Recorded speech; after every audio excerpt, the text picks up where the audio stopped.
Hi again then guys, and welcome to episode 12 of SuperSports, the review series of course for the vehicles of a high performance nature that are exotic vehicles that aren't quite on the same level as a supercar, but are at the same time beyond the level of an average sports car. And in this episode we're featuring a vehicle which is possibly my favourite car of this series overall. If not my favourite, it's certainly up there and probably my top 3 at least, but I'm pretty sure that it is my favourite off the top of my head. It is the Maserati GranTurismo S.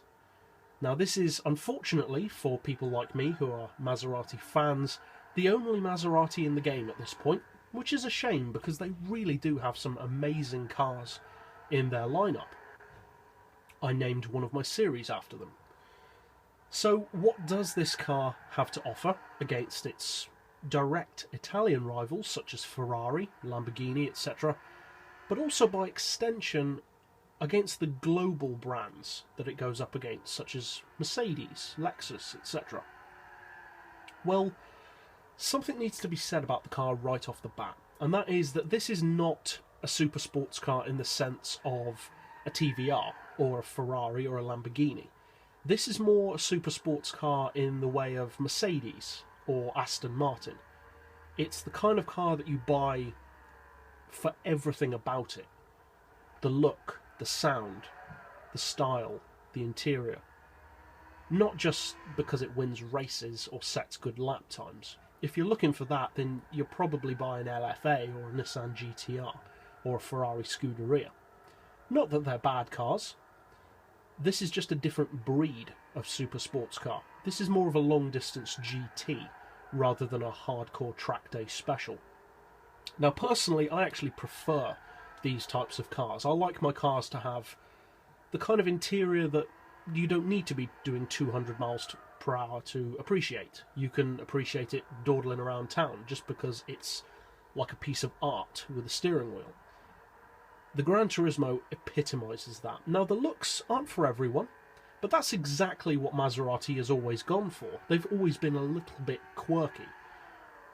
Some people love them, some people not so much. Personally I think it's a fantastic looking car. But what does it have to offer? Be that as it may, it isn't a hardcore track day special. Surely it could rival those cars.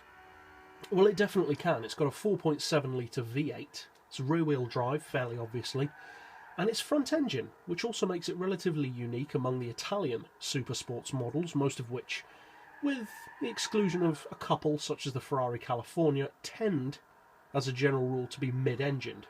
430, Gallardo, 458 Italia, etc.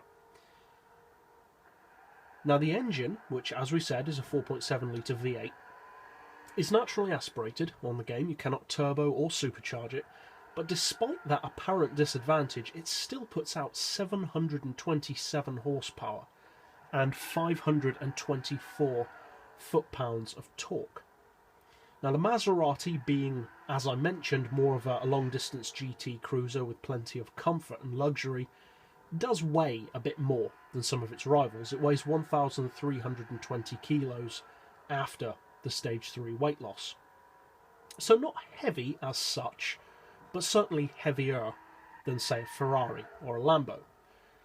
And you do need to take that into account as to how much of a track car you intend to use this as. Now the power to weight ratio per tonne is still a pretty decent 551. And overall it can certainly make a very good track car.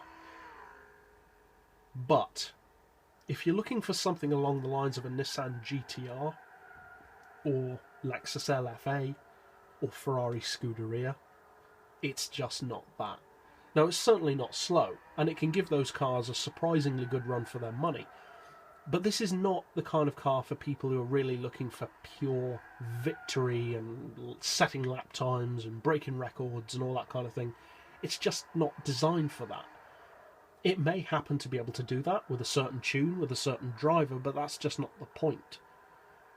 Now, as to whether you should buy this car and tune it, or whether you should try and learn to love it more, as we sometimes do with certain cars because of the payoff that you can get from them. Really, you need to define yourself as a driver to know whether or not this car will work for you. There are two arguably main types of driver. There are people who are looking just for the victory. That's what they need the car for, that's what they're there for. And then there's the people who care more about how you cross the line rather than where you cross the line. I am more in the second camp. I would rather drive a fantastic car and not win than a car that I couldn't care less about and win every time. So really it depends on what kind of driver you are as to whether or not I would recommend investing 166 grand in the Maserati GranTurismo. If you fall into the second camp, I would definitely recommend it. It makes a fantastic cruising car. It's great just to look at, and it happens to be quick as well. It does around 240 miles per hour. Acceleration is pretty good. The handling is very good. But if you're looking for a pure track machine, perhaps not. But that's it for this episode. I'll see you guys next time. And as always, thanks for watching.